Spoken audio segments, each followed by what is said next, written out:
여러분 반갑습니다. 우리 동행가족 여러분, 한 주간 동안 잘 지내셨습니까? 빠르게 또 일주일이 지나서 우리가 영상을 통해서라도 이처럼 같이 예배드리며 또 만날 수 있게 된 것 참 반갑습니다. 이 시간 우리 마음의 옷깃을 여미고 또 정성을 모두어서 하나님 앞에 함께 예배 드리십시다. 자, 이 시간 묵도함으로 1월 셋째 주일 낮 예배를 시작하겠습니다.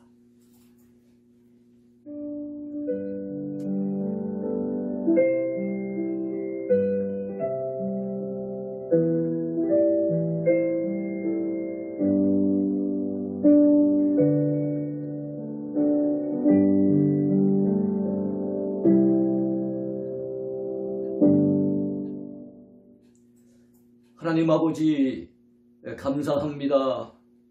1월 셋째 주일 예배로 저희들이 이 시간도 함께 마음을 모았습니다.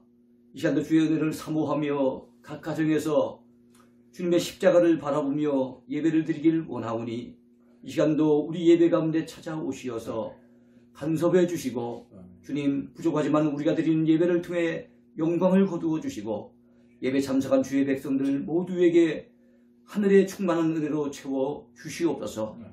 은혜 없이는 살아갈 수 없음을 주 앞에 고백합니다.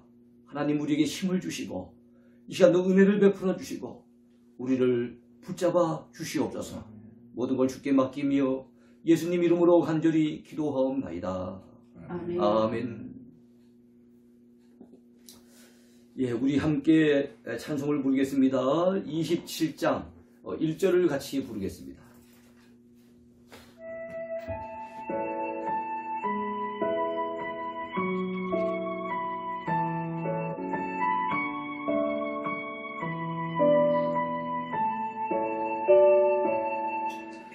빛나고 높은 보좌 그 위에 앉으신 주 예수 얼굴 영광이 해같이 빛나네.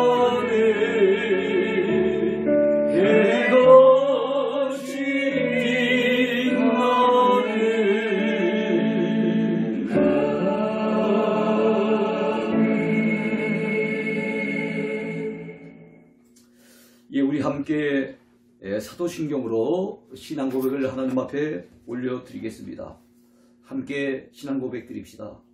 전능하사 천지를 만드신 하나님 아버지를 내가 믿사오며 그 외아들 우리 주 예수 그리스도를 믿사오니 이는 성령으로 잉태하사 동정녀 마리에게 나시고 본디오 빌라도에게 고난을 받으사 십자가에 못 박혀 죽으시고 장사한지 사흘 만에 죽은 자 가운데서 다시 살아나시며 하늘에 오르사 전능하신 하나님 우편에 앉아 계시다가 저리로서 산 자와 죽은 자를 심판하러 오시리라.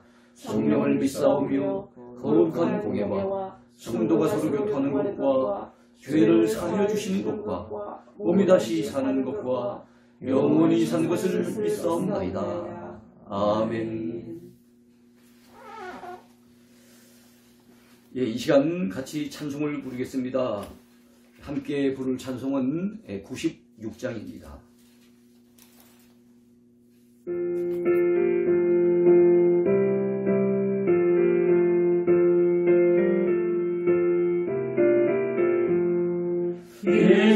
예수님은 누구신가 오른 자의 위로 없는 자의 풍성이며 성한 자의 높음과 잔빈 자의 노임되고 우리 기쁨 되시네.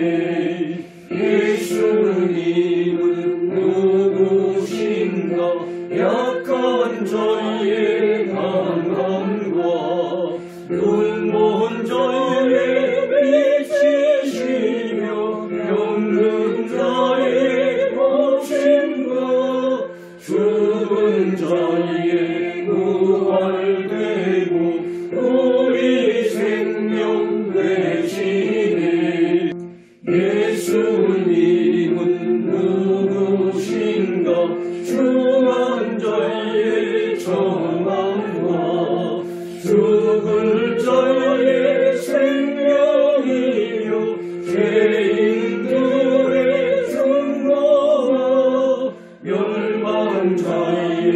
구원되고 우리 평화 되시니 예수님은 누구신가 온 교회의 머리와 온 세상의 구주시며 모든 왕의 왕이요 심판하실 주님 되고 우리 영광 되시니.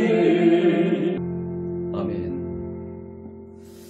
예, 이 시간 우리가 은혜 받기 위해서 함께 통성으로 또 합심해서 기도한 시간을 가지겠습니다. 오늘도 귀한 예배를 통해서 은혜 받게 해달라고 여러분 그렇게 기도하시기 바라고, 또 이 코로나 상황이 속히 지나가서 또 우리가 마음껏 주님 앞에 예배 드릴 수 있도록 역사해 달라고 그렇게 기도하시기 바랍니다. 그리고 우리 온 가족들의 건강과 또 동행 가족들의 건강을 위해서 기도하시기 바라고요. 여러분들의 생업 위에도 하나님 은혜를 베풀어 달라고, 크신 긍휼을 내려 달라고 또 기도하시기 바랍니다. 자, 우리 함께 기도하겠습니다. 하나님 아버지, 이 시간도 하나님 우리 기도 가운데 찾아오시어서 우리 마음을 원망정 주옵소서. 우리 기도의 귀를 기울여 주시고 우리의 아픔을 돌아보시옵소서. 주님이 아시는 것처럼 우리 연약한 인생들입니다. 꿈을 많은 인생들입니다. 아버지 하나님이여, 참으로 인생의 많은 한계와 유한성을 가지고 아버지 하나님 힘들고 어려운 난관에 부딪혀서 부족거리는 인생을 생각지 못한 코로나 상황으로 인하여서 아버지 오랜 세월 힘겨워하고 답답해하는 주의 사람들입니다. 우리 하나님 주의 크신 긍휼이 필요합니다. 주의 크신 은혜를 갈망합니다. 주의 도우심 없이는 살아갈 수 없는 인생들을 고백하오니 아버지여, 우리 심령 가운데 찾아와 주시고 우리 마음을 다스려 주시고 우리 삶을 주장해 주시고 우리 영혼의 크신 긍휼을 베풀어 주시기 원합니다. 주 내 역시는 못삽니다. 주님만 도와주시면 안 됩니다. 아버지 하나님, 오늘도 주의 은혜를 사모하며 간구하오니 오 주님, 우리 예배 가운데 있게 해주시고 우리 심령 가운데 찾아와 주시고 우리에게 또 필요한 말씀을 허락해 주시되 전하는 자나 듣는 자가 함께 은혜 받을 수 있도록 역사해 주시고 주의 성령께서 말씀 전달되어지는 이 귀한 시간에 강력하게 역사해 주시기 소원합니다. 오 하나님, 어려울수록 주님을 바라보게 하시고 주님을 의지하게 하시고 이 어려운 때 우리 하나님의 그 깊은 은혜를 더 깊이 체험할 수 있는 복된 시간들 되어지도록 아버지 역사하여 주시옵소서. 아버지 하나님, 우리가 누구를 바라볼까요? 누구를 소망하겠습니까? 우리에게는 오직 주님밖에 없음을 고백합니다. 주여, 우리를 붙드시고 도와 주시옵소서. 아버지 하나님, 이 시간도 원합니다. 우리의 온 사람들의 건강을 책임져 주시고 우리 동행가족 모두를 주님 붙잡아 주시며 이 코로나 상황 속에서 우리의 건강을 책임져 주시옵소서. 주님, 우리 건강에 아버지 어려움이 생기지 않도록 붙잡아 주시옵소서. 영육이 강건해서 주님을 믿고 섬기는데 아무런 지장됨이 없도록 아버지 도와주시기 간절히 바라고 원합니다. 우리가 자유롭게 예배할 수 있도록 역사해 주시고 아버지 하나님, 예배 드리는데 지장됨이 없도록 아버지 우리에게 길을 열어주시고 어찌하든지 우리가 주님 앞에 아버지 담대히 나가서 은혜의 보호자 앞에서 주의 은혜를 마음껏 누리며 살 수 있도록 주여 길을 열어 주시옵소서. 감사드리며 예수님 이름으로 간절히 기도하옵나이다. 아멘. 이 시간 하나님의 말씀을 같이 찾아서 읽겠습니다. 그리고 제가 봉독하도록 하겠습니다. 히브리서 8장 6절부터입니다. 신약성경 381쪽에 나와 있습니다. 히브리서 8장 6절부터 마지막 13절까지 제가 봉독하겠습니다. 여러분 가정에서는 또 여러분들이 같이 읽어 나가시기 바랍니다. 그러나 이제 그는 더 아름다운 직분을 얻으셨으니 그는 더 좋은 약속으로 세우신 더 좋은 언약의 중보자시라. 저 첫 언약이 무음하였더라면 둘째 것을 요구할 일이 없었으려니와 그들의 잘못을 지적하여 말씀하시되 주께서 이루시되 볼지어다 날이 이르리니 내가 이스라엘 집과 유다 집과 더불어 새 언약을 맺으리라. 또 주께서 이루시기를 이 언약은 내가 그들의 열조의 손을 잡고 애굽 땅에서 인도하여 내던 날에 그들과 맺은 언약과 같지 아니하도다. 그들은 내 언약 안에 머물러 있지 아니하므로 내가 그들을 돌보지 아니하였노라. 또 주께서 이르시되 그날 후에 내가 이스라엘 집과 맺을 언약은 이것이니 내 법을 그들의 생각에 두고 그들의 마음에 이것을 기록하리라. 나는 그들에게 하나님이 되고 그들은 내게 백성이 되리라. 또 각각 자기 나라 사람과 각각 자기 형제를 가르쳐 이르기를 주를 알라 하지 아니할 것은 그들이 작은 자로부터 큰 자까지 다 나를 알미라. 내가 그들의 불의를 긍휼히 여기고 그들의 죄를 다시 기억하지 아니하리라 하셨느니라. 새 언약이라 말씀하셨음에 첫 것은 낡아지게 하시는 것이니 낡아지고 쇠하는 것은 없어져 가는 것이니라. 아멘. 아멘. 자, 이 시간 우리가 특별 찬양을 통해서 함께 은혜를 나누는 시간을 가지겠습니다. 나 같은 죄인 살리신 어메이징 그레이스라고 하는 유명한 찬양이 있죠. 이 찬양을 함께 들으면서 은혜 받기를 원합니다.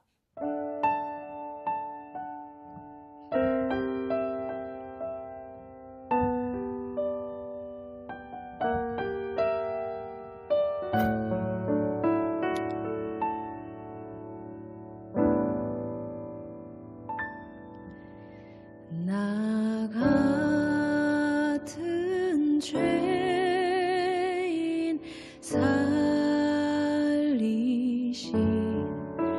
주은 해놀라와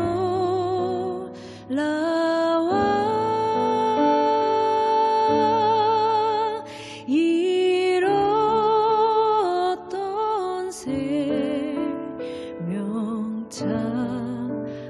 잡고 광명으로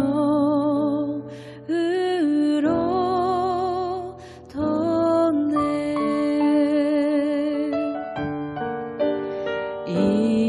이제껏 내가 산 것도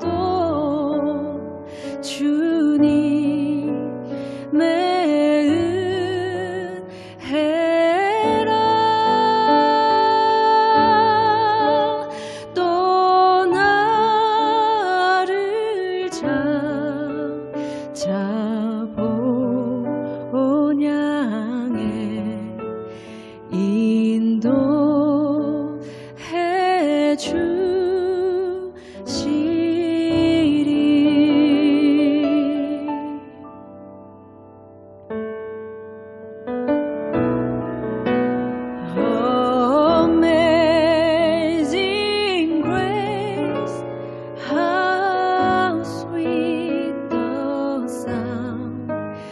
They say a wretch like me,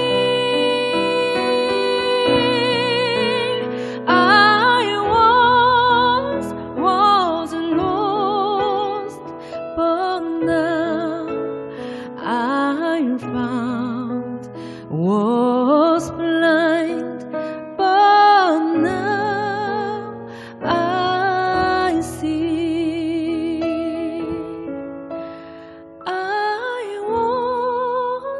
Was lost, but now I'm found, was blind, but now I see. Was blind, but now I see.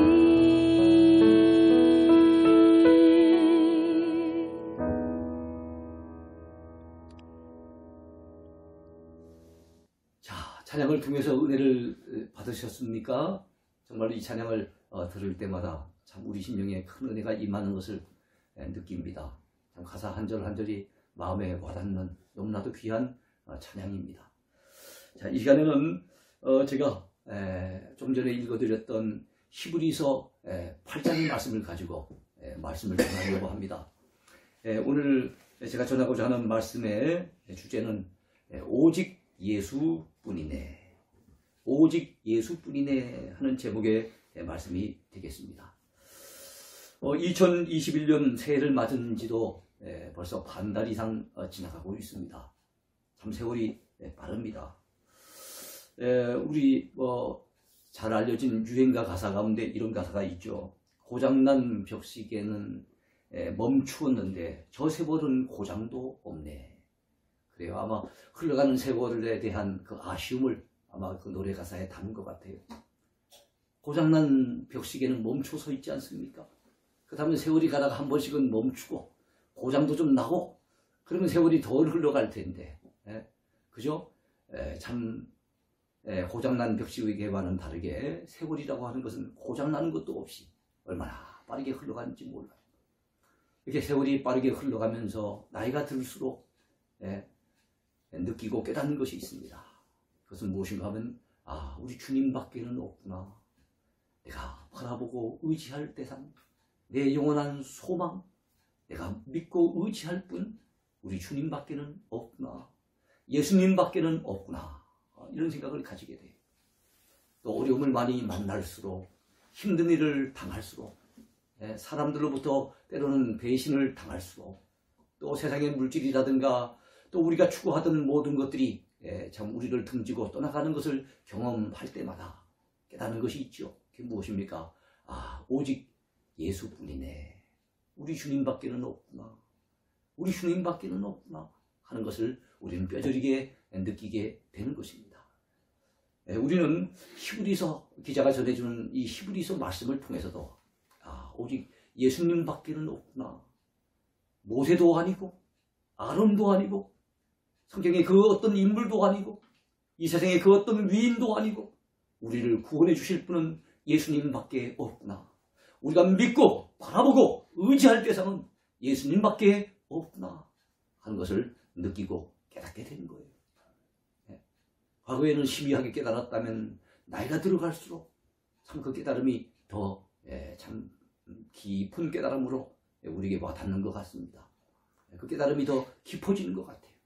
여러분에게 오늘 이 말씀을 전할 때 여러분들의 입술 가운데도 그렇습니다. 우리 주님밖에는 없습니다 하는 고백이 나왔으면 좋겠고 여러분들 마음 가운데도 그렇습니다.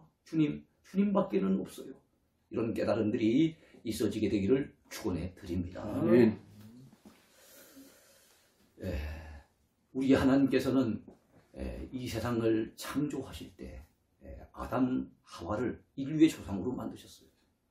제가 설교 시간에 종종 말씀드리는 바지만 우리 하나님이 우리를 위해서 하신 일들은 너무 많아요. 그런데 그 가운데 가장 대표적인 사역을 말씀드린다면 첫 번째는 하나님의 창조 사역입니다. 하나님은 온 세상 만물을 말씀으로 만드셨어요. 그리고 그 하나님의 창조의 맨 끝자락에 가서 바로 남녀를 아담과 하와를 하나님이 만드셨어요. 인류의 조상으로 만드셨습니다. 그래서 하나님이 만드신 그 온 세상 만물을 다스리는 영장으로 만들어 주셨습니다. 그리고 그들과 더불어서 언약을 맺으셨지요. 그것이 바로 행위 언약이라고 하는 겁니다. 바로 하나님 말씀에 순종한다는 그런 차원에서 하나님이 만드신 선악과 그것을 따먹지 아니하고 하나님 말씀에 끝까지 순종하게 되어진다면 그들에겐 영생이 주어지게 되겠지만 하나님의 말씀을 어기고 불순종하고 만약에 선악과의 열매에 손을 대게 된다면 그들은 결과적으로는 하나님의 징벌을 피할 수 없다는 사실, 이것이 바로 하나님과 인간 사이에 맺어진 처음 맺어진 언약, 행위 언약이라고 하는 것입니다. 여러분이 잘 아시는 것처럼 사탄 마귀의 게임에 빠져서 안타깝게도 우리 인류 조상 아담 하와는 범죄하고 말았습니다. 하나님 앞에 불순종하고 말았습니다. 그래서 하나님의 하나님과 맺은 그 언약을 스스로 파기하고 말았습니다. 그래서 행위 언약은 깨져버린 거예요. 이제는 우리의 행위를 통해서 우리의 어떤 그 삶을 통해서 그래서 우리의 어떤 공로로 구원받을 길은 완전히 사라져버린 것입니다. 그 다음에 우리 하나님은 우리 인류를 포기하셨을까요? 하나님의 만드신 그 창조에 꽂힌 우리 인간, 참으로 그 인간을 통해서 하나님은 영광을 받으시기를 원하셨고 그들을 통해서 이루시고자 하는 분명한 뜻이 있었을진데 우리 인류를 포기하신 것일까요? 우리 하나님은 포기하지 않으셨어요. 그래서 이제는 우리 인간의 행위가 아닌 순전히 하나님의 은혜로 우리를 구원해 주시려고 바로 하나님은 은혜의 언약을 계획하시고 은혜의 언약을 맺으십니다. 하나님의 그 은혜의 언약을 최초로 하나님과 더불어 맺은 사람이 나타나는데 그 사람이 바로 믿음의 조상, 우리 잘 알고 있는 그 아브라함입니다. 아브라함의 본래 이름은 아브람이죠. 아브람, 존귀한 아버지, 이런 뜻을 가진 아브람이 나중에는 아브라함이라고 하는 열국의 아버지, 열국이라면 모든 나라의 아버지, 모든 민족의 아버지, 이런 뜻으로 이름이 탈바꿈이 됩니다. 그렇다면 그 이름을 왜 바꿔주셨을까요? 또 하나님이 아브라함을 처음 부르시면서 그를 통해서 이루시고자 하는 하나님의 뜻이 무엇이었을까요? 하나님은 어떤 계획을 가지시고 아브라함을 부르셨을까요? 하나님은 아브라함 한 사람을 부르실 때 그 한 사람만 생각하고 부르신 게 아닙니다. 아브라함만 구원해 주시려고 부르신 게 아니에요. 하나님은 아브라함을 통해서 한 민족을 이루기를 원하셨어요. 그 민족이 바로 히브리 민족이요, 그 나라가 바로 이스라엘 나라입니다. 그렇다면 하나님은 이스라엘 백성들만 사랑하시는 걸까요? 이스라엘 백성들만 구원하시기 위해서 또 계획을 세우셨을까요? 그렇지가 않습니다. 하나님은 이스라엘 나라를 제사장 나라 삼고 바로 그들을 기점으로 해서 바로 예수님이 때가 되어지면 오셔서 바로 그 민족이 복음을 전하게 하심으로써 저 열방들이 그리고 땅끝까지 모든 주의 택한 백성들이 다 구원을 받을 수 있는 그 계획을 가지시고 바로 아브라함을 부르신 겁니다. 한 사람을 부르셨지만 그 한 사람에게서 한 민족을 내다보셨고 그 한 민족을 통해서 바로 열방을 구원하실 하나님의 구원 계획을 가지셨다는 거예요. 그 때문에 이 아브라함은 존귀한 아버지로 끝인 인생이 아니라 바로 열방, 열국, 모든 민족의 아버지가 될 그런 사람이라고, 그래서 이름을 아브람, 존귀한 아버지에서 아브라함, 열국의 아버지로 이름을 바꿔주신 것입니다. 이렇게 맺어진 것을 우리는 은혜의 언약이라고 해요. 은혜의 언약의 첫 번째 언약이 바로 아브라함 언약입니다. 그 언약은 그의 아들 이삭에게 이어지고 그의 손자 야곱에게 이어지고 그리고 야곱의 12아들인 12지파에게 이어져 내려갑니다. 그리고 그 언약은, 이 아브라함 언약은 결국에는 히브리 언약으로 발전해 갑니다. 한 개인과 맺으시는 언약이 아니라 이제는 한 민족과 맺으시는 언약. 하나님의 원래 계획 속에 들어 계셨던 그 히브리 민족, 그 이스라엘 나라, 바로 그 민족과 더불어서 언약을 맺으시는 쪽으로 발전해 나갑니다. 바로 이렇게 히브리 언약이 맺어지게 된 그 시대가 어느 시대인가 하면 바로 출애굽 시대. 그 시대의 대표적인 인물이 누구 하면 바로 모세라고 하는 인물입니다. 하나님은 참으로 애굽 땅 종되었던 집에서 10가지 재앙을 애굽에 내리시고 강력한 하나님의 권능을 나타내셔서 택한 백성 이스라엘을 그 애굽 땅 종되었던 집에서 이끌어내십니다. 애굽에서 출발하여 라함서 성이라고 하는 곳에서 출발하여 2달간 그들이 걸어왔을 때 여러분 어디에 당도하게 됩니까? 바로 시내산이라고 하는 곳에 당도하게 됩니다. 물론 그 사이에 홍해를 건너는 사건도 있었고 만나를 맛보는 사건도 있었고 우리가 알고 있는 많은 출애굽 사건들이 그 전에 이미 등장했지요. 드디어 그들이 시내산에 당도하게 됩니다. 바로 출애굽기 18장에 보면은 시내산에 당도하는 내용이 나와요. 그리고 이어지는 19장 5절에서 6절까지의 말씀을 통해서 하나님은 바로 이스라엘 백성들과 더불어서 언약을 맺으시는 내용이 나와요. 시내산에서 맺으시는 언약이기 때문에 시내산 언약이라고도 하고 히브리 민족과 맺으시는 언약이기 때문에 히브리 언약이라고도 얘기를 합니다. 그래서 이 히브리 민족의 조상은 아브라함이죠. 그리고 그 히브리 민족을 애굽에서 이끌어낸 그 당시 영도자는 바로 모세라고 하는 인물입니다. 그리고 히브리 민족이 사용하는 언어는 히브리어죠. 그래서 구약 성경은 히브리어로 기록이 되게 된 것입니다. 자, 그렇다면은 바로 하나님께서 히브리 민족에 주셨던 그 언약의 주된 내용이 뭘까요? 바로 출애굽기 19장 5절에서 6절까지의 말씀에 나와 있습니다. 온 세계가 내게 속하였나니 너희가 내 말을 잘 듣고 내 언약을 지켜 행하면 너희는 모든 민족 중에서 내 소유가 될 것이요.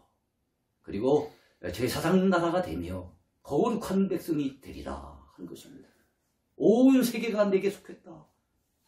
근데 너희가 내 말을 잘 듣기만 한다면, 나와 맺은 언약을 지켜 행하기만 한다면 내가 너희를 제사장 나라로 삼아주겠다.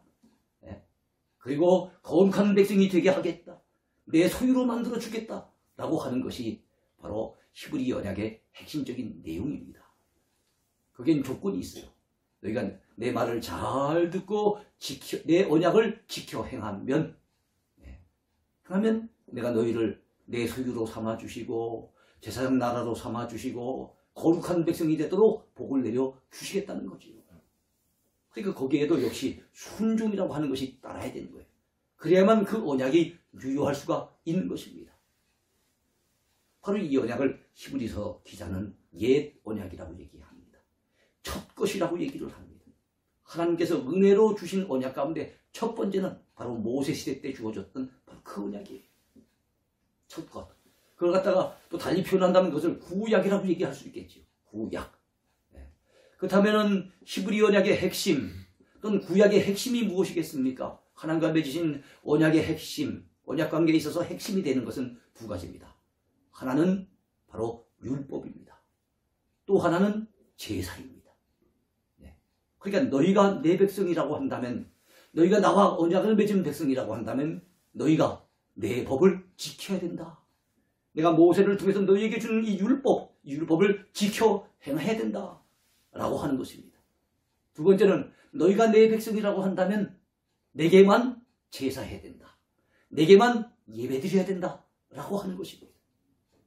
그러니까 우상을 숭배하거나 하나님 앞에 불순종하거나 말씀에 불순종하거나 우상을 숭배해서 하나님 앞에 예배하는 것을 떠나버리거나 이러면은 그 언약은 파괴될 수밖에 없다는 거예요. 그렇다면 그 언약의 중보자로 하나님이 사용하신 사람이 누굽니까? 바로 율법의 중보자는 모세였어요. 모세는 하나님 앞에 율법을 받아 율법을 전달한 바로 전달자입니다. 그리고 하나님과 이스라엘 백성 사이에서 그 율법을 전달해준 중보자가 되기도 하는 것입니다. 제사의 중보자는 누구겠습니까? 바로 모세의 형 아론이었어요. 그리고 아론의 뒤를 잇는 바로 구약시대 때 수없이 많은 제사장들, 그 제사장들은 바로 반드시 레위지파 출신이어야 했는데 레위지파 제사장들, 그들이 바로 하나님과 백성 사이에서 중보자 역할을 하면서 백성들이 죄를 지었으면은 바로 하나님 앞에 제사를 드림으로써 죄를 용서받을 수 있는 그런 역할을 했고, 또 하나님께서 백성들을 갖다가 복을 주시기를 원하신다면 하나님을 대신해서 백성들을 축복하는 그런 역할을 했던 그 중보자가 바로 아론과 그 후에 제사장들이었다는 거예요.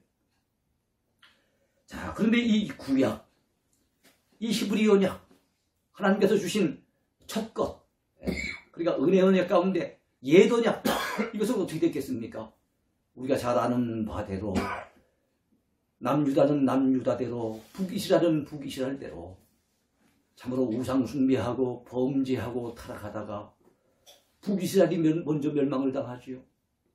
아수르에게 포로로 끌려가서 멸망을 당합니다.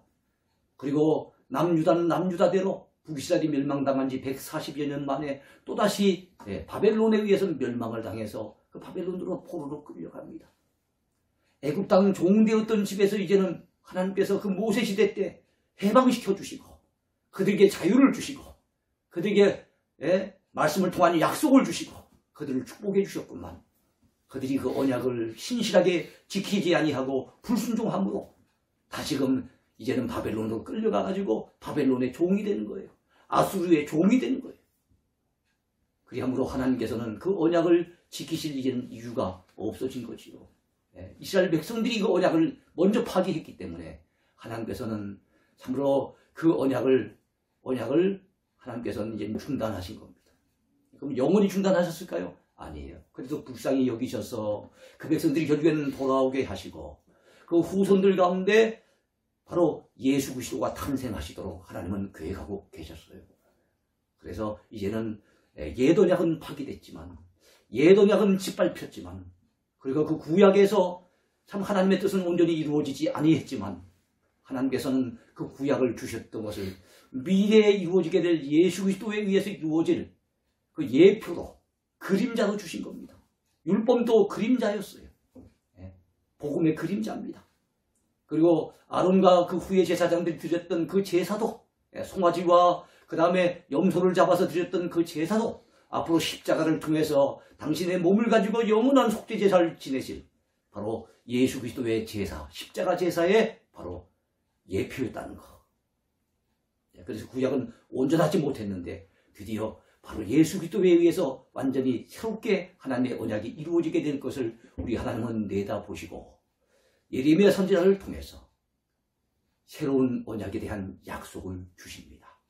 그 언약의 내용이 오늘 히브리서 8장에 나타나 있어요. 그리고 그것은 거슬러 올라가면은 예레미야 31장 31절에 잘 나타나 있습니다. 여호와의 말씀이니라. 보라, 날이 이르리니 내가 이스라엘 집과 유다 집에 새 언약을 맺으리라. 이스라엘 집을 내친 것 같은데 유다 집을 갖다가 하나님께서 징벌하신 것 같은데 하나님은 그들을 포기하셨을까요? 그들을 완전히 버리셨을까요? 완전히 잊으셨을까요? 그게 아니라는 겁니다. 우리 하나님이 새 언약을 맺으리라 이렇게 말씀하셨어요. 근데 그 새 언약은 이제는 돌판에 새긴 언약이 아닙니다. 우리 사람들의 생각 속에 심으시고 우리 사람들의 마음 속에 새기시는 그 언약을 주시리라 약속을 하셨던 거예요. 그것이 바로 그 새 언약이 오늘날 우리가 알고 있는 신약입니다. 바로 복음입니다. 바로 예수 그리스도를 통해서 이루어진 새로운 언약이 되는 거예요. 예수 그리스도를 통해 우리에게 주시는 이 새 언약은 사람들의 생각과 마음에 새기는 언약이에요. 단순히 돌에 새기는 게 아닙니다. 그리고 우리가 지금 들고 있는 성경책, 이 종이에 새긴 것 아니겠습니까? 하나님께서는 이 종이에 새기는 것만 가지고도 만족하지 않으세요. 우리 하나님은 우리 뇌리 속에, 생각 속에, 우리 마음 속에 이 말씀을 새기길 원하십니다. 그래야만 하나님의 약속하셨던 그 언약이 온전하게 이루어질 수 있는 거예요. 그렇습니다. 예수 그리스도를 통해서 이루어지는 새 언약, 그것은 바로 하나님이 이미 오래전 구약시대 때 이미 약속하신 바고 예수 그리스도를 통해서 온전히 성취된 바입니다. 그리고 그 언약은 이제는 돌비가 아니라, 이제는 종이가 아니라, 이제는 우리의 생각 속에, 우리의 마음판에 새겨지는 언약이라는 것을 여러분 믿으시기 바랍니다. 아멘. 그래서 여러분 본문 10절에서 이렇게 말씀하고 있어요. 오늘 본문 10절을 보시기 바랍니다. 또 주께서 이르시되 그날 후에 내가 이스라엘 집과 맺을 언약은 이것이니 내 법을 그들의 생각에 두고 그들의 마음에 이것을 기록하리라 그랬습니다.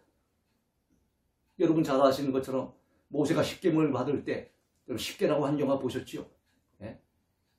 하나님에게서 불이 나와가지고 여러분 돌에 그 말씀이 새겨지지 않습니까?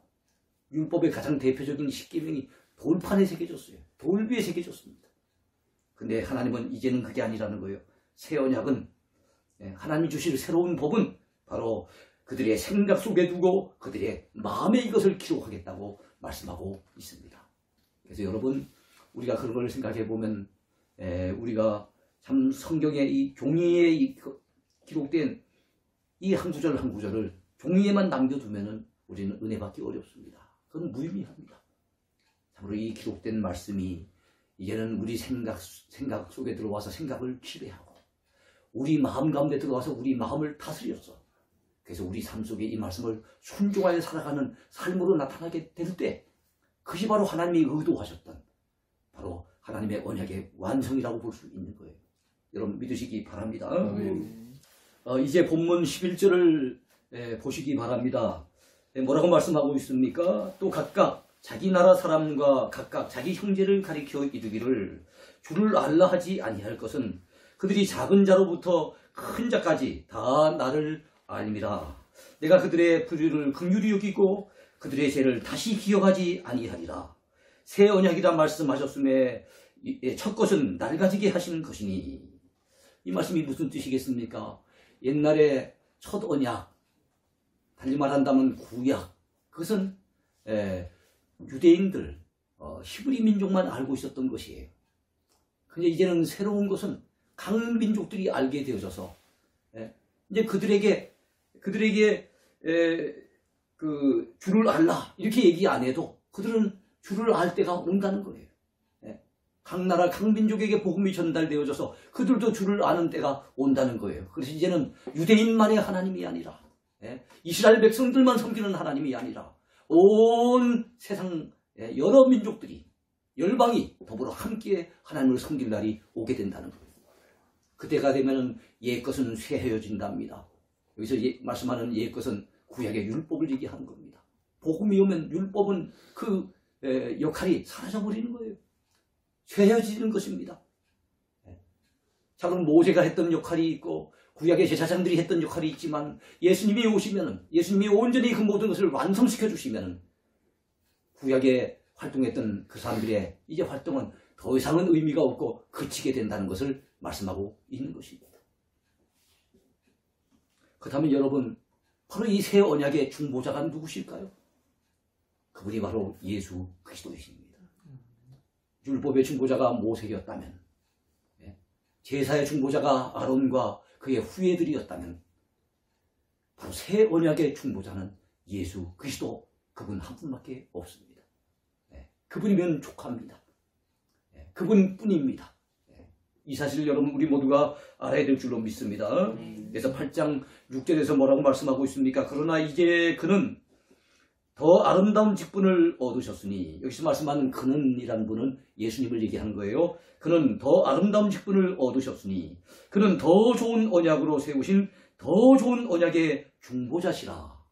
거기 보니까 더 아름다운 직분, 더 좋은 약속, 더 좋은 언약의 중보자, 더라는 말이 자주 나오지요. 그래서 히브리서를 비교급 서신이라고 하는 겁니다. 그래서 히브리서에는 이 부분뿐만 아니라 더라고 하는 말씀이 아주 자주 나옵니다.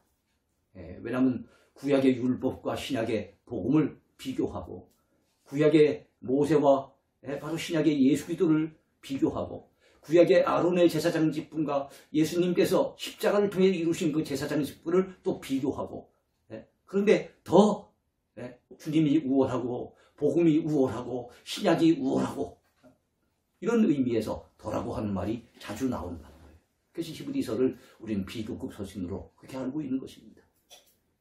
거기에 보았더니 우리 주님께서는 더 아름다운 직분, 구약의 모세 직분보다, 구약의 아론의 제사장 직분보다 더 아름다운 직분을 가지셨어요. 그게 무엇이겠습니까? 더 좋은 언약의 중보자, 구약보다 더 좋은 언약 신약, 율법보다 더 좋은 언약 복음, 바로 그것의 중보자로 바로 하나님께서 예수님을 보내셨다는 것을 보여주고 있는 것입니다.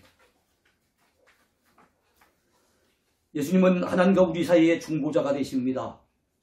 여러분, 결혼하는 데 있어서 중매쟁이의 역할이 있죠. 이 중매쟁이는 사람과 사람을 이어주는 역할을 합니다. 중매쟁이라고 해요. 땅과 땅을 이어주는 것이 있다고 한다면 그것이 무엇이겠습니까?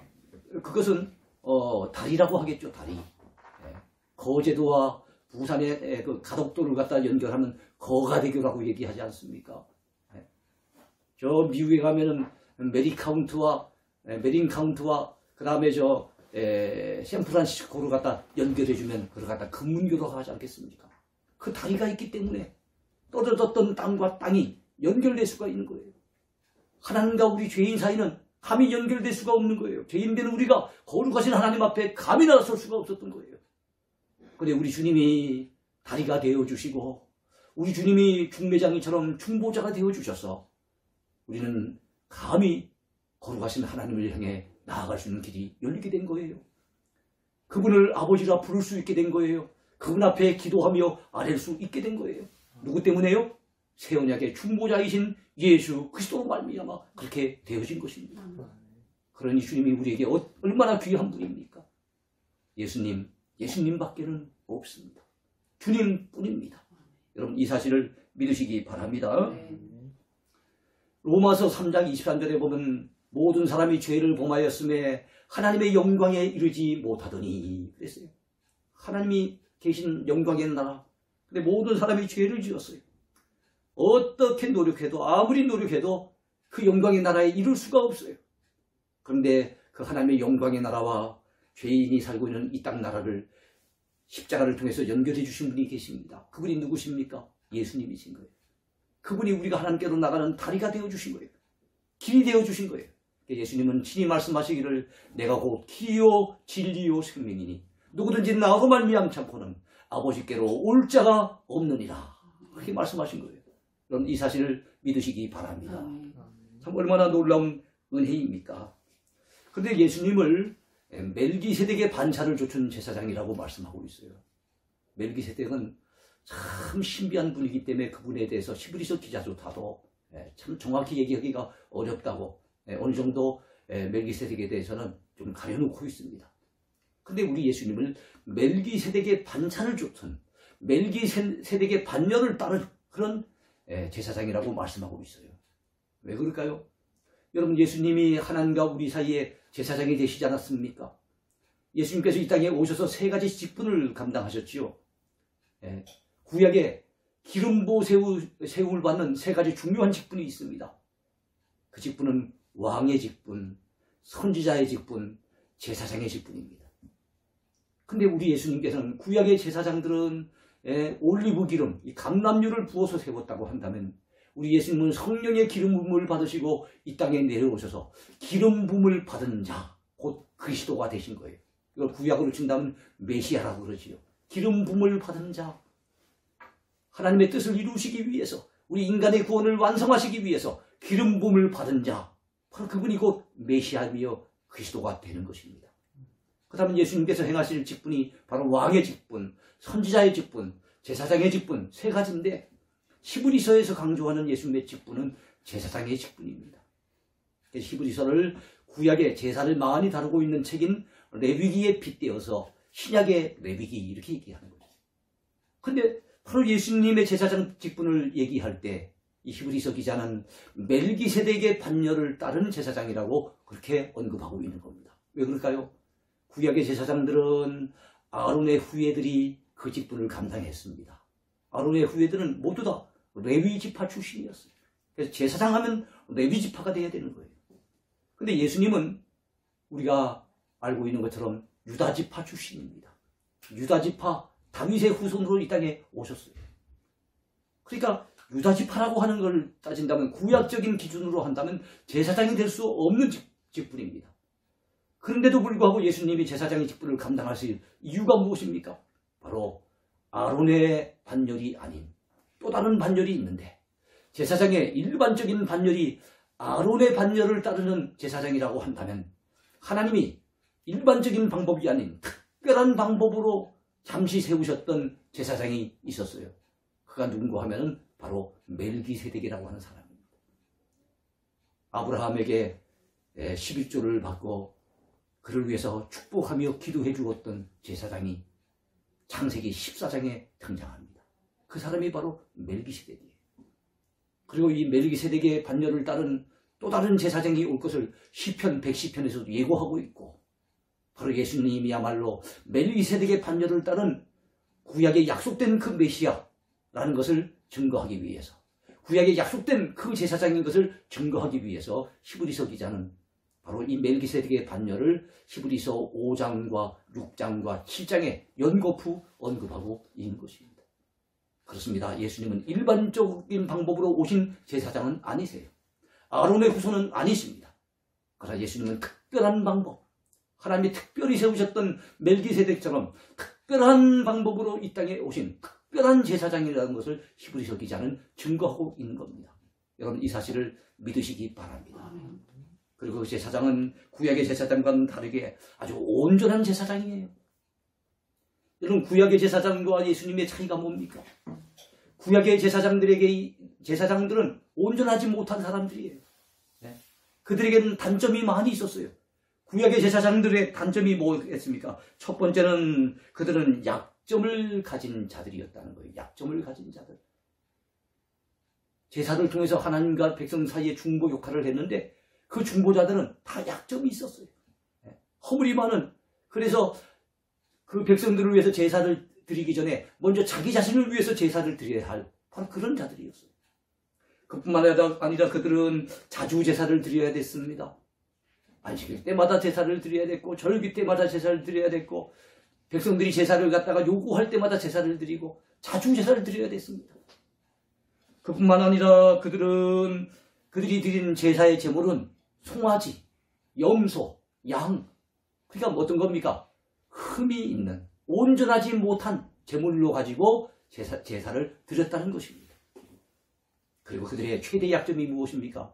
그들은 항상 잊지 못했다는 거예요.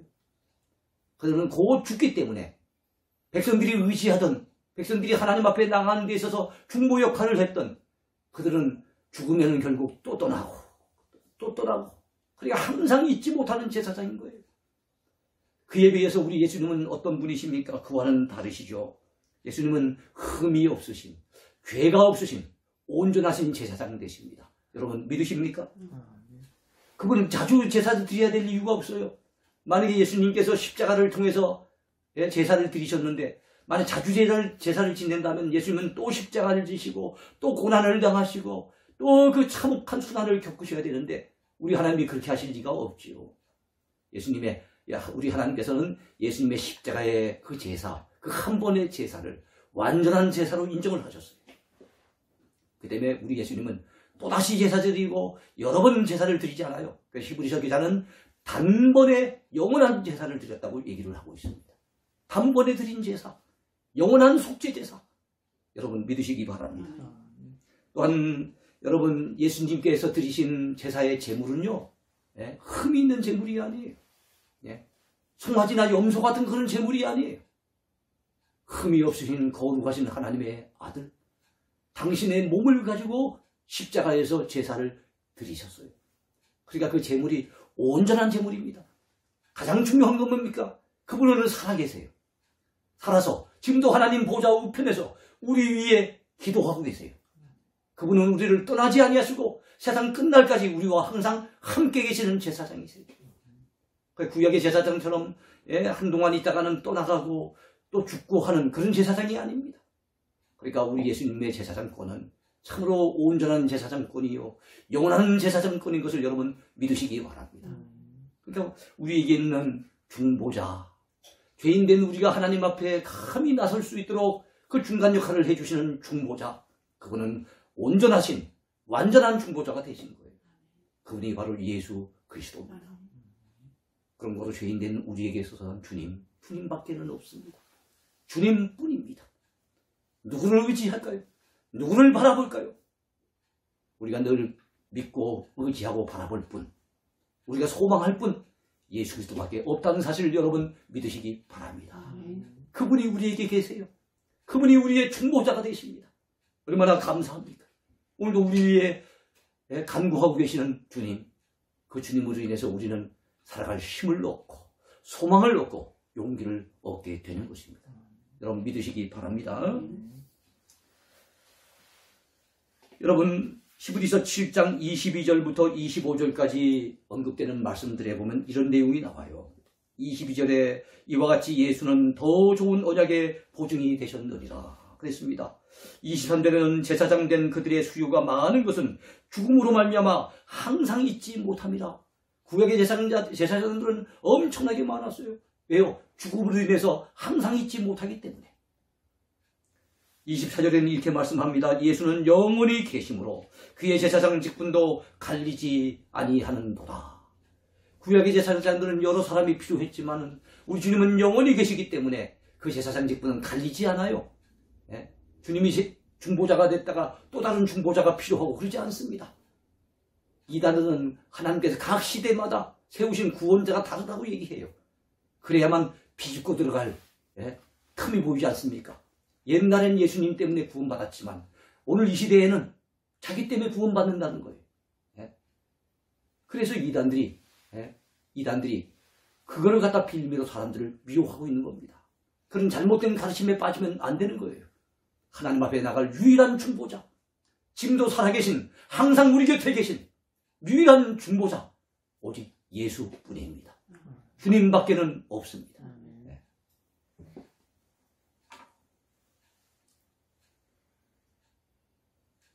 여러분이요, 이제 우리에게 무엇이 필요합니까? 우리에겐 좋은 새 언약의 중보자가 계시니 우리에게 더 이상의 다른 중보자는 필요 없어요. 우리에게 필요한 것은 믿음밖에는 없습니다. 그 예수님 귀한 줄로 알고 그 예수님 붙들면 되는 거예요.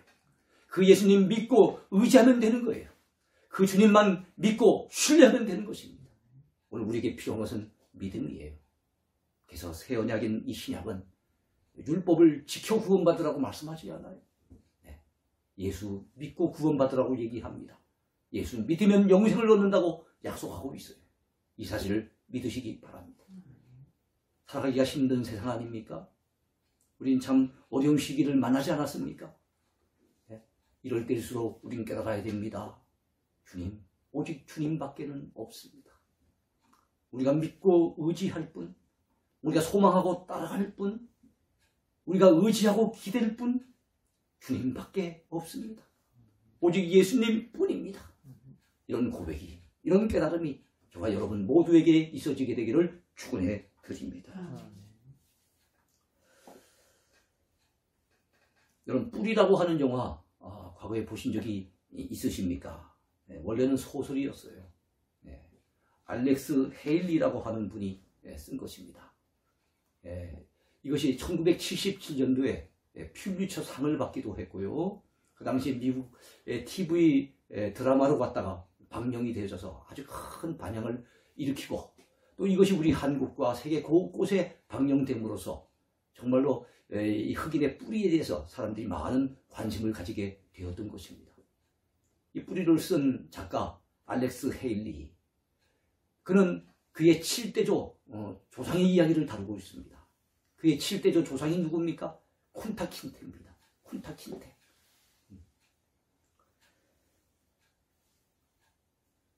그는 이 뿌리라고 하는 소설을 써서 그 당시에 무려 300여 개의 어떤 학위를, 명예학위죠. 명예 박사학위 뭐 이런 거를 받았다 그래요. 곳곳에서 서로 학위를 주겠다 그래서. 그야말로 세계적인 명성을 얻는 그런 학자가 된 것입니다. 그런 작가가 된 것입니다. 자, 그런데 그의 7대조 할아버지 쿤타 킨테는 원래 어디에 살았는 줄 아십니까? 우리 교회에서 지금 많은 선교사님들을 후원하고 있지요. 그런데 우리가 후원하고 있는 그 많은 선교사님들 가운데 감비아에서 일하고 계시는 선교사님도 우리는 후원하고 있습니다. 그 감비아가 바로 이 쿤타 킨테의 고향입니다. 감비아 강을 타고서 유럽의 사람들이 그 배를 갖다 그 강을 타고 거슬러 올라가 가지고 그 감비아에 있는 많은 흑인들을 노예로 갖다 판 거예요. 그것이 바로 유럽 사람, 이 백인들에 의해서 자행된 노예 무역의 시초입니다. 그러니까 거기 참 흑인 노예가 되어져서 팔려가면 진짜 비참하게 인생이 끝나는 거예요. 그것이 싫어서 그 지옥 같은 곳에서 목숨 걸고 탈출을 시도하는 사람이 바로 쿤타 킨테입니다. 그 배에 몰래 숨어가지고 일주일 동안 굶어가면서 그래서 미국으로 탈출했던 사람. 그 7대 후손이 바로 알렉스 헤일리, 뿌리라고 하는 그 책을 쓴 사람이에요. 그는 이 책을 쓰기 위하여서 이 감비아 강에서 미국까지 오는 동안에 실제로 자기 7대조 할아버지가 겪었던 그 일을 몸소 겪어봤다 그래요. 그래서 몰래 숨어가지고 일주일 동안 밥도 먹지 아니하고 굶어가면서, 그때 우리 할아버지가 얼마나 힘들었을까? 그때 우리의 할아버지의 심정이 오죽했을까? 그것을 갖다 친히 느껴봤다는 거예요. 그래야만 정말로 더 실감나는 책을 쓸 수 있겠다라고 그는 생각했던 겁니다. 그랬던 그가 세계적인 작가가 됩니다. 명성을 얻습니다. 그리고 또 많은 부를 또 얻게 되지요. 그의 사무실에 가면은요, 그림이 하나 걸려져 있는데 그 그림에는 높은 담벼락이 있고 그 담벼락 위에 거북이가 한 마리 이렇게 올라가 있는 그런 그림이라 그래요. 그런 그림을 그는 사무실에 늘 걸어두었다고 합니다. 왜 그랬을까요? 높은 담벼락에 거북이가 올라갈 수가 없다는 겁니다. 누군가가 올려줘야만 그 위에 올라갈 수가 있다는 겁니다. 마찬가지로 우리 7대조 할아버지까지만 하더라도 정말로 불쌍하고 비참한 흑인이었는데, 그대로 있었다면 흑인 노예로 갖다 저 유럽 같은데 미국 같은데 팔려갔을 터인데, 그랬던 후손들인 내가 7대 후손인 내가 참으로 세계적인 명성을 얻는 작가가 된 거, 참 이만큼 풍요함을 누리고 복을 받아 누리게 된다는 거, 이거는 순전히 하나님의 은혜라는 거예요. 내 힘으로는 그리 될 수 없다는 거예요. 높은 담벼락에 이 거북이가 스스로의 힘으로 올라갈 수 없는 것처럼 내가 이렇게 누리고 있는 많은 명성과 축복과 참으로 찬사, 이 모든 것들은 순전히 하나님이 은혜의 선물로 내게 갖다 주신 거라는 거예요. 그렇다면 왜 그 그림을 걸어놨겠습니까? 그도 여기저기서 칭찬을 받고 상을 받고 학위를 얻고 명성이 자자해지니까 자기도 모르게 우쭐한 마음이 들고 자기가 뭐 대단한 사람처럼 착각하는 그런 교만한 마음에 빠지게 되더라는 거예요. 그런 마음에 빠지지 않기 위해서 그는 그 그림을 걸어두고, 그래, 나의 나된 것은 순전히 하나님의 은혜지. 하나님의 은혜로 내가 이만큼 누리며 살고 있지. 우리 조상들은 흑인 노예들이었는데, 비참한 삶을 살던 그런 분들이었는데, 내가 이만큼 누리고 사는 것은 순전히 하나님의 은혜다 하는 이런 사실을 잊지 않기 위해서, 항상 기억하기 위해서 그는 그 그림을 거기다 걸어두었다는 거예요. 사랑하는 성도들이여, 우리도 마찬가지 아니겠습니까? 우리의 조상은 누굽니까? 범죄한 아담과 하와입니다. 범죄한 조상으로 인해서 우리는 죄인으로 이 땅에 태어납니다. 그인들의 얼굴이 피부색이 검다면 우리는 죄로 인해서 우리 영혼이 시커멓게 물들어 있는 그런 자들이 아니었습니까?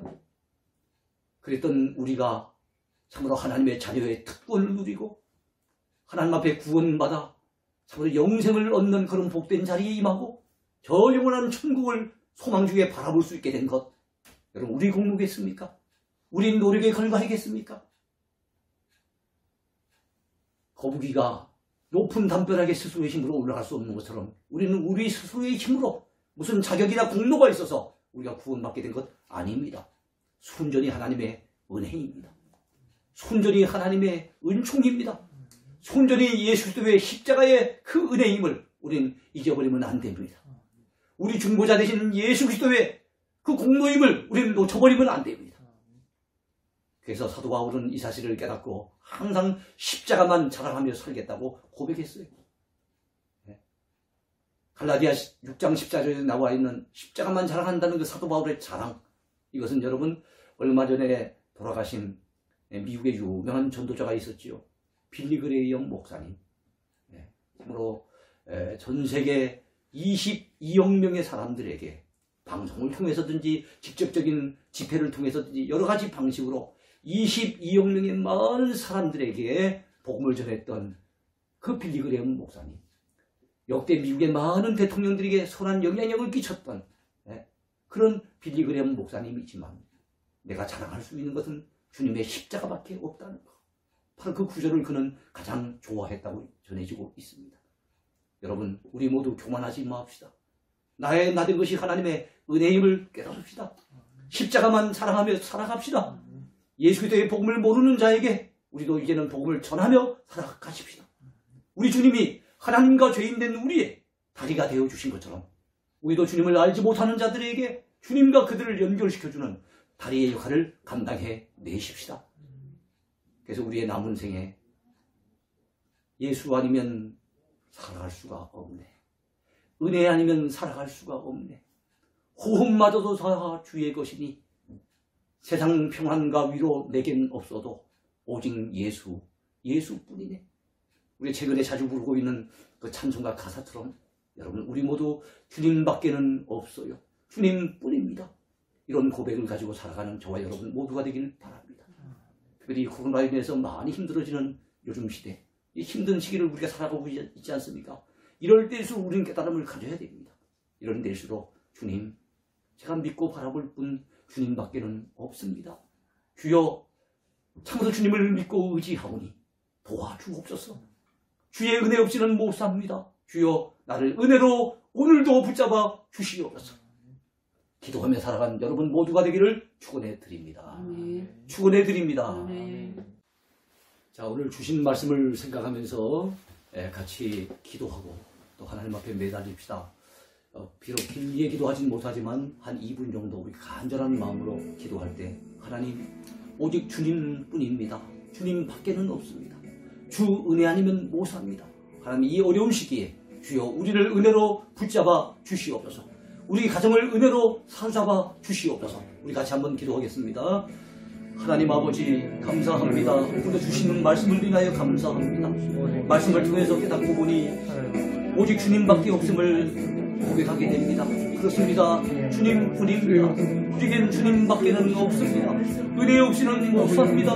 우리 하나님 감사합니다. 감사합니다. 하나님께서 우리를 사랑하셔서 예수님을 우리 새 언약의 중보자로 세우시고 그 주님으로 말미암아 죄인된 우리가 감히 거룩하신 하나님 앞에 하나님의 자녀가 되어져서 나아갈 수 있게 하신 것 감사합니다. 기도하며 나가게 하신 것 감사합니다. 예배를 통해 나가게 하신 것 감사합니다. 아버지 예수 그리스도 안에서 우리를 만나주시니 감사합니다. 이것이 왜 은혜입니까? 이것이 왜 사랑입니까? 아버지 고맙습니다. 아버지 감사합니다. 주님을 인해서 주의 은혜를 우리가 마음껏 누리고 있습니다. 구원의 은총을 누리고 있습니다. 하나님의 자리의 특권을 누리고 있습니다. 너무너무 감사합니다. 지금까지 살아온 것도 주의 크신 은혜입니다. 받은 것도 주의 은혜고 이만큼 살고 있는 것도 주의 은혜며 오늘도 주 앞에 예배자로 세워질 수 있게 된 것도 주의 은혜입니다. 아버지 오늘도 말씀 듣고 은혜를 나눌 수 있게 하신 은혜 감사합니다. 오 하나님 아버지 주의 은혜를 잊지 않게 하시고 주의 은혜 날마다 감사하며 기뻐하며 주의 영광 돌리며 살 수 있기를 원합니다. 남은 생에도 주의 은혜 가운데 살기를 소원하오니 이 어려운 시대에 주여 주님밖에 없음을 믿고 고백하며 나아갈 때 하나님 우리에게 날마다 위로해 주옵소서. 날마다 격려하여 주시옵소서. 우리의 거친 마음을 만져주시옵소서. 우리의 지친 심령 위에 새 힘을 공급하여 주시옵소서.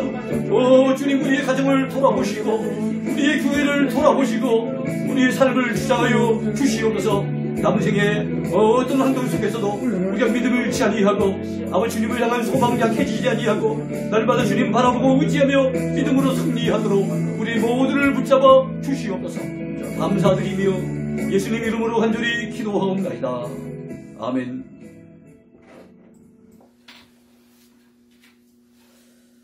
예, 이 시간 찬송을 같이 부르겠습니다. 252장을 찬양합니다. 이 찬송 부르시면서 준비하신 헌금을 우리 가족들이 하나님 앞에 함께 정성을 다해서 올려드릴 수 있게 되길 바랍니다. 자, 252장을 찬양합니다.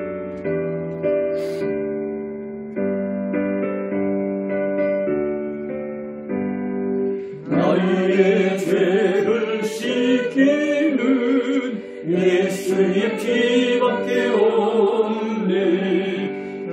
신성케 하기는 예수의 피밖에 없네. 예수의 흘린 피 날 위해 하오니 귀하고 귀하다. 예수의 피밖에 없네. 나를 정케 하기는 예수의 피밖에 없네. 사죄하는 증거도 예수의 피밖에 없네. 예수의 흘린 피 나에게 나오니 귀하고 귀하다. 예수의 피밖에 없네. 나의 죄 속하기는 예수의 피밖에 없네. 나는 공도 없으니 예수의 피밖에 없네. 예수의 흘린 피 나에게 나오니 귀하고 귀하다. 예수의 피밖에 없네. 평안함과 소망은 예수의 피밖에 없네. 나의 의는 이것뿐 예수의 피밖에 없네. 예수의 흘린 피 나리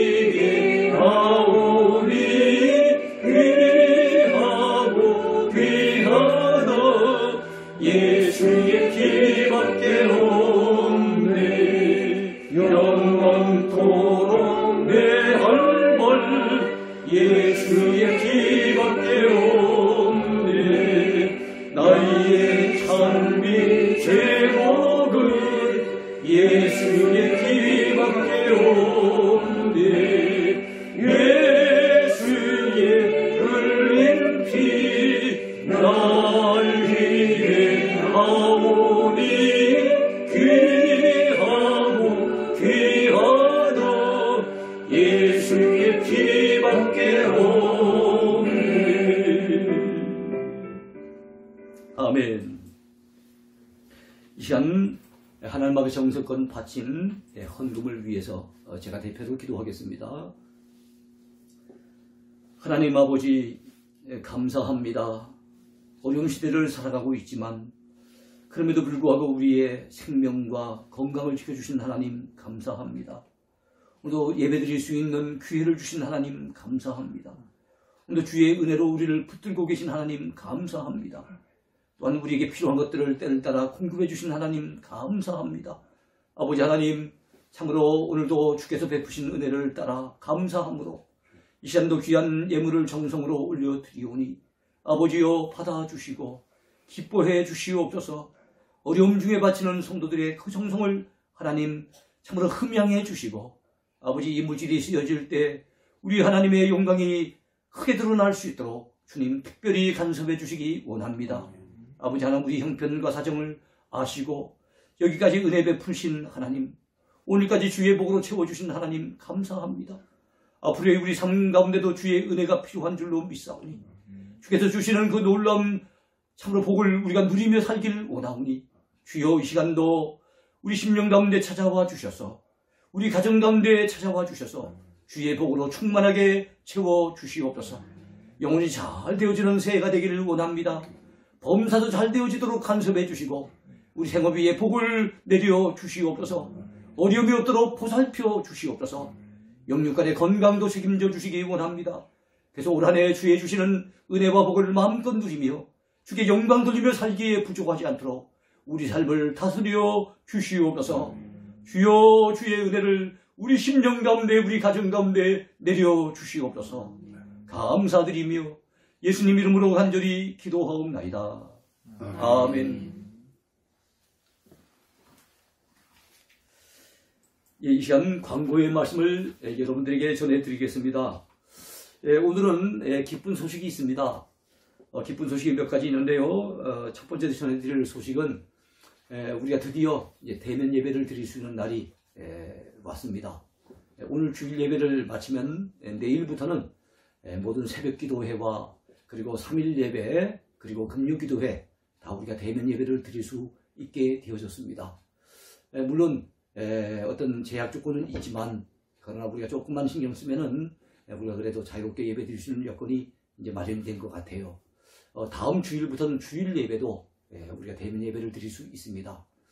다만 주일 2부 예배는 정부에서 요구하는 어떤 그 조건에 맞지 않기 때문에 주일 2부 예배는 조금 더 이렇게 흩어져서 우리가 모여야 됩니다. 그래서 보통 오후 2시에 드리는 3부 예배 적은 분들이 참석하시는데 이번 주 중에 3부 예배 오실 분들 어떤 그 셀이라든가 이렇게 지정해서 연락을 드리게 되면 반드시 여러분 꼭 지켜주셔서 2부 예배와 3부 예배 참석하는 분들의 그 수가 좀 나눠질 수 있도록 그래서 거리두기를 확보할 수 있도록 여러분들 협력해 주시면 감사하겠습니다. 혹시 또 시청에서나 이렇게 나올 수 있기 때문에 여러분 이럴 때 우리가 또 지킬 것은 또 지켜줘야 되지 않겠나 생각이 듭니다. 아무쪼록 여러분들 협력해 주시길 바랍니다. 그리고 온라인 성경대학이 개강하게 되었다는 또 기쁜 소식을 전합니다.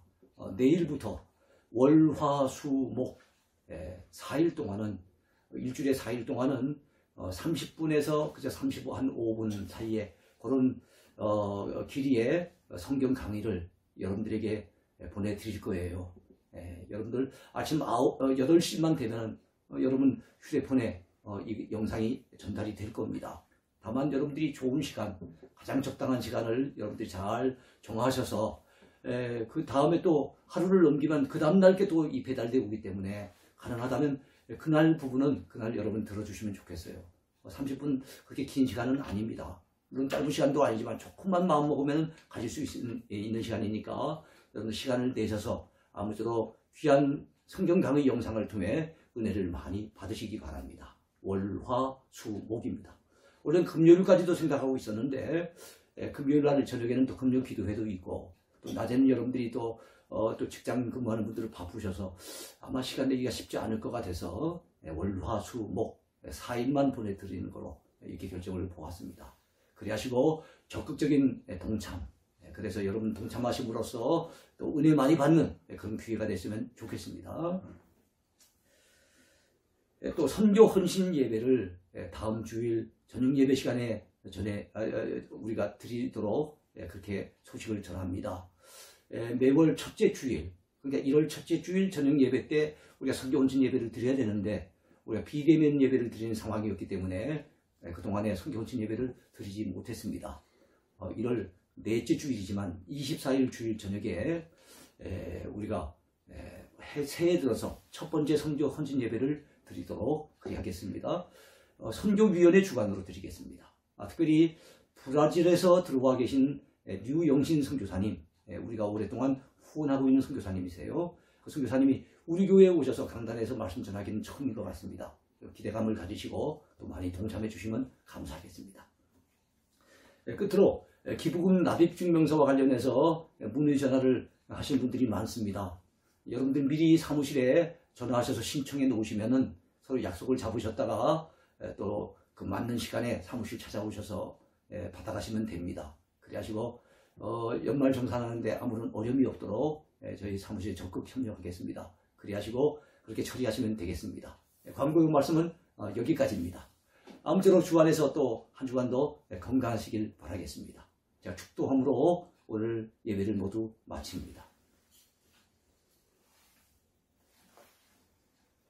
지금은 우리 주 예수 그리스도의 크신 은혜와 하나님 우리 아버지의 놀라우신 사랑과 성령님의 감동하시며 교통하시고 위로하시며 인도하시고 힘주시는 그 역사가 오늘도 주의 말씀을 듣고서 남은 생에 살아갈 동안에 오직 주님밖에는 없는 줄로 믿고 주님뿐인 줄로 믿고 주님만 의지하며 믿음으로 살아가리라 마음에 다짐하는 동행교회 온 성도들 머리 위에와 저들의 생애 위에 가정 위에 그리고 우리 동행교회와 이 나라 이민족 위에 그리고 열방 가운데서 주의 복음 사역 감당하는 선교사님들의 사역지 위에 영원토록 함께 있을지어다.